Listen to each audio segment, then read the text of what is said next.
everyone, I am Sudhir Gupta, teacher in Study Hall, Lucknow.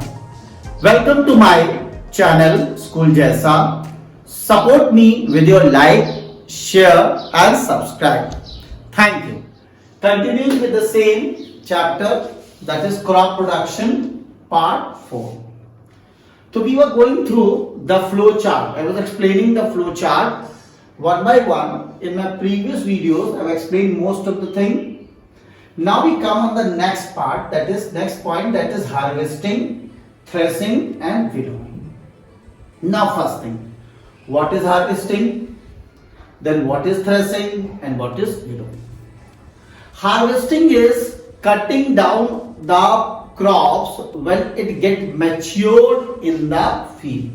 Means the farmers are going to grow the crop, and then after particular duration, after particular time, for example, if the crop is grown in the month of June and July and it gets ready in the month of September, October, or if the crop is grown in the month of September, October and it's ready in the month of March or April. So when it gets ready, that means it gets matured, then the crop has to be cut down. So that process of cutting down of the matured crop is called the harvesting. In olden times, we go back by 30-40 years. So in field, the farmers, their ladies, that means their other members of the house, whenever crop has to be cut, they use a kind of the device which is called sickle, and they cut it like this. But except that, we have a machine with the help of which we can cut the matured crop. That means harvesting can be done. That is called as a harvesting. Now, so harvesting, what is harvesting? Harvesting is cutting down of the crops which are matured in the field. Yeah, you can say like this, the cutting down of the crop, matured crop of the field. Then we come to the next point, that is threshing. What exactly the threshing is? Threshing is when the crop has been cut down, it has been collected in the lump in the field from at some distance like this. Now we want the grain from it. So one way is to simply you start putting your grain content like this, hitting it on the ground, and the grain particle will come out. The another way is that you spread the whole crop in the field and allow the oxen and the buffaloes to trample on it. Trample on it means to jump on the crop. So what will happen? The grains will start coming out. So this is what happening threshing. So what do we understand? That the process to obtain the grain from the cut crop is called the threshing. And one thing more, that this was the one method, natural method, that the animals were allowed to jump on it, but we can do it with another device also, which is called thresher. One thing more I'd like to tell, there is a big machine which is called combine. It's difficult to buy by each and every farmer because it's very expensive. So it could be bought by the big farmers, that means the farmers who are going to have the big farm. And definitely that machine is not going to be required by a small area of the land. It is required for the large farms. So that machine is called, what is that machine called? That is combine. And the advantage of the combine is that it does two things together. That means it does the harvesting and threshing together. That means when it will move in the field, it will not only cut down the crop, but it will remove the grains from that crop also. So two work has been done together. So threshing is to obtain the grain from the cut crop. Next comes the winnowing. What exactly the winnowing is? Winnowing is when the crop, we obtain the grain even, but we are not sure that all the particles which we have obtained are grain. They contain some light particles which are unwanted particles. And those light unwanted particles which are present in the collection of the grain, they are called chaff. So, but we don't want chaff, and we don't want that. So one way to remove the chaff is winnowing. What exactly the winnowing is? We take the whole grain means some quantity of the grain in a container or in a basket like structure, and we allow it to fall from a certain height. When we allow it to from a certain height, then that heavier particle, which are exactly the grain good content, they will fall straight on the ground because they would be heavier. And right now I told you the sharp are lighter, which are unwanted. So when the grain is allowed to fall, then the heavy particles, that is the pure grain, will fall directly in the ground, and the lighter particle, which are sharp, which will move away or blown away from the air, and due to which they are going to be collected at different areas. In this way, we separate the shaft from the grain. So winnowing is the process of allowing the grain to fall from a certain height, so that good and heavy particles should fall on straight on the ground, forming a conical lump-like structure, and the lighter sharp particle will move away due to the air flow. So we came to know about three things: harvesting, threshing, and winnowing. Now we come to storage. When the crop has been grown, crop has been cut, crop has been collected, but we have to store it also. It's not like this that the crop which has been grown and collected, that is going to be used in that particular area in particular season only. Maybe some amount of the grain has to be stored for the coming time. Why? Because maybe in the next season the crops are not able to grow in a proper manner due to natural calamity, due to drought, or many more reasons.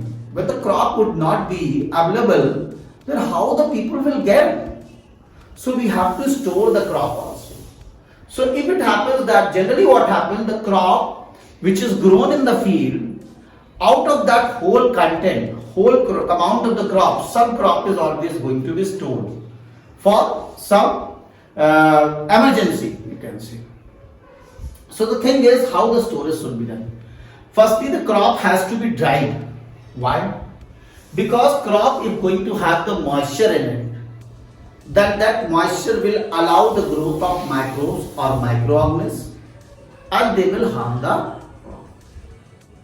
So before collecting it in a box or bin or any container, or if it has to be get collected in a larger amount, then we collect it in the silos and the granaries. So we have to dry it. So for drying the crop, we have to spread the whole crop in the open area under the sun, so that all the moisture gets removed. When all moisture gets removed, then we collect it in the granaries or the silos or in the boxes. And one thing more, at the time when you have collected somewhere in go down or somewhere at a place, we have to time check this also, that there should be no attack of the insects, there should be no attack of the rodents, that is rats. Means if there is an attack, do you use the chemicals accordingly to keep it safe. So in this way the grains can be stored. But I told you right now that some of the crops are always going to be stored for emergency. What is that storing of the crop for some emergency called? That is called buffer stock. So the buffer stock is the collection or the storage of the grain for future requirement. What future requirement? That I told you, an emergency can take place, natural calamity can be there can be the drought, there can be emergency due to any reason. So this stock can be used in order to fulfill the requirement of the general public or the population. Now we come to next point. This is not related with the flow chart. Increase in crop production. What it means? What means is this increase in crop? We know the population is continuously increasing of our country. Or you can talk about the whole world even. So if I consider the India only, if I say the population is continuously increasing, definitely when the population will increase, more food would be required for more number of people. More crop production is going to be required. How the more crop production is done? In last few decades, it has been observed that people have started increasing the quantity or amount of the land by cutting down the forest and all that to grow more crop. This is the one way. I agree that we can increase the crop production by increasing the land. When you increase the land, more crop can be grown in that land. But think about it. How long can you do that? Land is going to be limited and crops population is increasing unlimited in an unlimited manner. So what should be done? We should always try to do something different. So we have already done, and that has to be done. What? That increasing using the good variety of the seeds, using the good variety of small plants, using the good supply of the water, that means irrigation should be proper, using the fertilizers, manures, using the pesticides, insecticides, rodenticides, so that we can grow the more and more amount of crop, or we can increase the production. So this was all. Because in the case if you are continuously increasing the land, then you are creating nuisance to the environment. How come? If you are continuously increasing the land by cutting down the forest, you are disturbing environment, because we know that plant gives the oxygen. When more and more forests would be cut down, when deforestation would be there would be less supply of oxygen in the atmosphere. Number two, when forests are going to be cut down, how the wild animals will survive? Number three, when the forests are going to be cut down, then they will create the environmental pollution also. So the best way is to using the good variety of seeds, pesticides, fertilizers, manures and that. Recently scientists have done something new, that is the causal process cross breeding or plant breeding. What exactly they do? They take two different variety plant, they do the mixing of each other, and finally they get a new kind of the plant. This is called cross breeding or plant breeding. What is the purpose? So we understand with the next method or next process called hybridization. What is hybridization? It is the technique through which we can get the one good variety of the plant by mixing two different variety of the plant. What it means? Two different variety of the plant and getting one. What's the advantage? Advantage is maybe the two different variety of the plant which we have taken. One is going to be having the very good yielding process. That means it can give the maximum grain. But it is, if going to be attacked by the microbes, then its efficiency will go down. Whereas the another one is the crop which is of the high resistant to insects, pests. That means it is not going to be easily attacked by the plants, by the insects and pests. But it can grow less amount. Its yielding capacity is less. Growing capacity is less.